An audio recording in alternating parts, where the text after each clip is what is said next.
So, lads, Project B is not looking like it's just here to take part.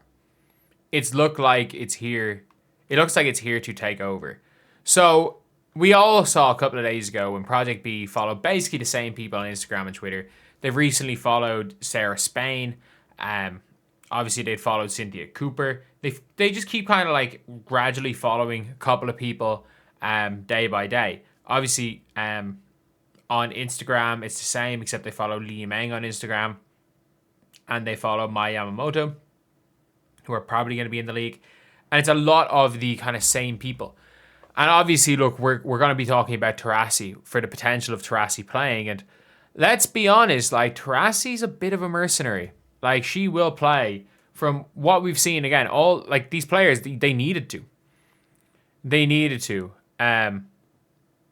Like, they needed to play overseas. But she was always the highest paid player in Russia. She was always the highest paid player in these leagues. She played, where... Did she just play in Russia when she was overseas? Did she play in China at any stage? So I know AJ Wilson played in China. Taurasi played overseas. She played in Russia. She played one season in Turkey.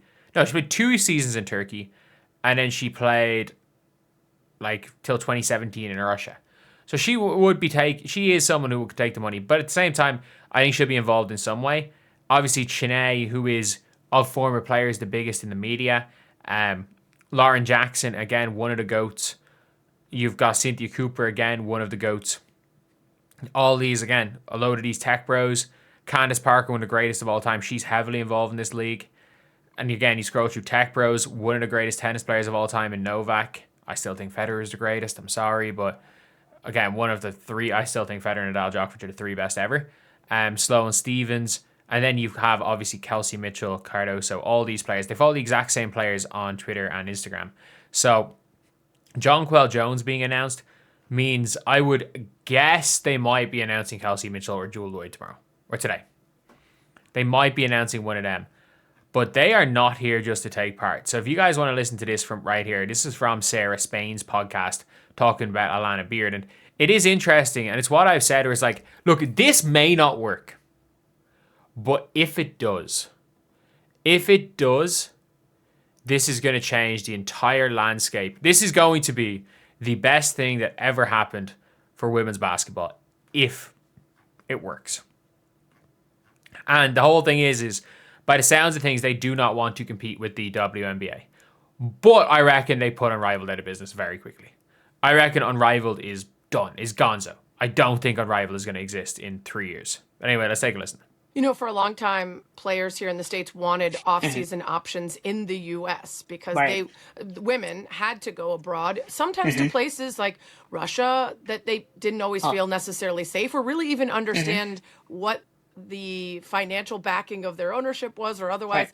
Now with Athletes Unlimited and Unrivaled, there are great options in the States. Are you hearing from players that they're, again, some of them looking to find a way for basketball to take them abroad? I mean, look, I stand by this. If you can travel the world with a sport, you probably should travel the world with a sport. And that's not me. It's me saying it as someone from Ireland. Like, if basketball can bring you to America, if basketball can bring you all over Europe, if basketball can bring you everywhere, take advantage of that, man. If you are in a position where basketball has the ability to take you all over the world, I'm telling you, take advantage of that. And like, I'm someone who basketball has taken me pretty much all over the world. Like, basketball, I haven't played. If I'm talking about playing, obviously I've never played in the States. I never ended up going to college in there. Didn't take up the prep school offer. So I stayed in Ireland. But like, playing with my national team, I got to play in the likes of Luxembourg, Belgium, obviously playing Wales, Scotland, playing all of these places. Got to go to a lot. Like, got to see a lot of Europe from playing this sport. And if you're any of these players getting to travel the world, I mean, that's obviously a big thing. If you want to stay in the States, great. But if you have the ability to travel the world, I'd say they should do it, to be honest. I think what I would always say to that is that I absolutely love what Unrivaled and Athletes Unlimited are doing. We're all different kind of models in terms of how we think about this thing. What we want to focus on is sort of that global nature of what we're building. What I wholeheartedly believe is that we're only going to amplify what the WNBA is doing domestically and sort of build out that global footprint to in turn create global superstars, right? When you think about sort of the top 10 highest paid professional women athletes in the world, eight of those are tennis players. Mm-hmm. And I do think a lot of the tennis thing is about the prize money. They fought 20 years ago for equal prize money, men's and women's, and with the increase in prize money in general in tennis, they're getting a shitload of money in prize money.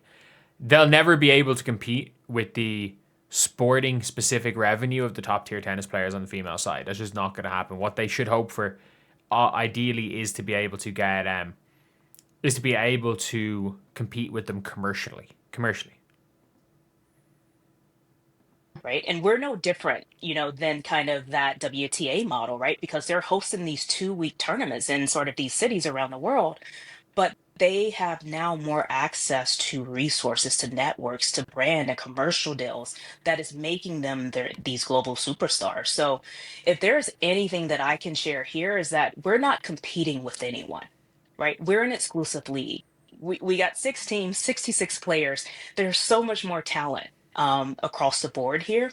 It is our intent to ensure that we're only amplifying what these women are doing on the court and compensating them accordingly. We are treating them like partners, right? They're owners in this. They're our largest stakeholders, one of our largest stakeholder groups. Mm-mm. And so She had to stop that. There's like, no, they are not. Sorry, the players do not own. They were like, they're our largest stakeholders. Like, no, they do not own the largest thing. They're one of our largest stakeholder groups.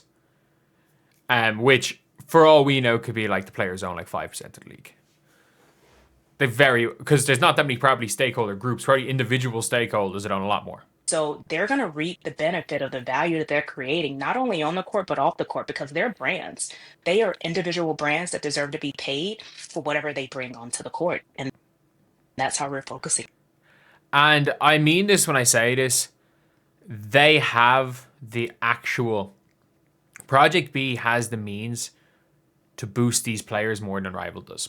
First of all, it's 5v5 basketball. Second of all, like, you're not relying on UGC. You're not relying on user generated content. You're not relying on, oh, we're going to put them in a summer camp in Miami and hope our players go viral. You're paying them a shitload of money. You are paying them a shitload of money.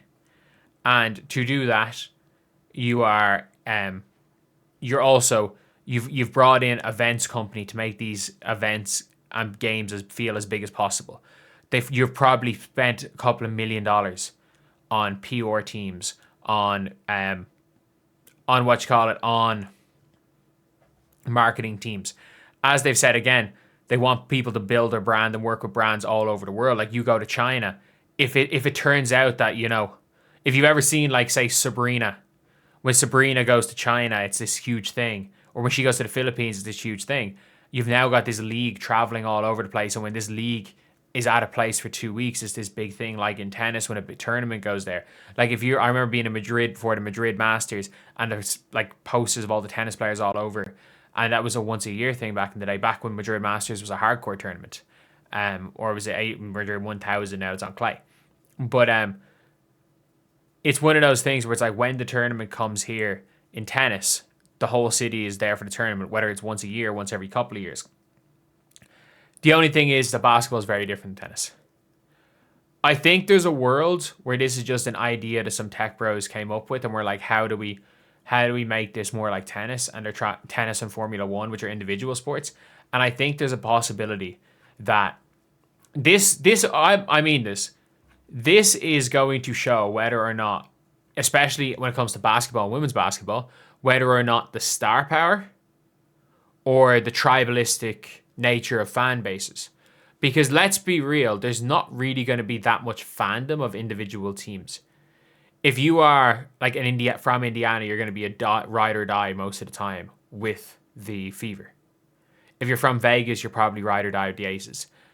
But if the teams aren't exactly set up in any specific place. Who knows? Maybe it could be like Formula One. Like, I know guys who are massive, like, who would be massive Ferrari fans. I know people that, like, really liked watching back in the day of Vettel and became big Red Bull fans. A lot of times, to be fair, it was Lewis Hamilton fans that were big McLaren fans back then. And obviously moved over to Mercedes when he was there. So, I think there is some scope for that. But I do think that it's a really interesting thing to see. And like, I think this league could fail. The concept could fail miserably. But if it works, it's not only going to change women's sports forever. I think it might just change sport in general. But I do think basketball is probably the one sport where you can do this. You can accomplish this. And I think women's basketball might actually just be the only sport that can be accomplished because you have this 8-month off season, and then you have your like real most competitive league where these players are going to make a name for themselves is the WNBA. And I think the WNBA needs to grow for Project B to really exist. I think with their whole traveling thing, these players need to be superstars. I think without the WNBA, these players don't become stars. So anyway, yeah, that's pretty much it, lads. Project B's here to take over. That's all I'm going to say. I'll see you guys.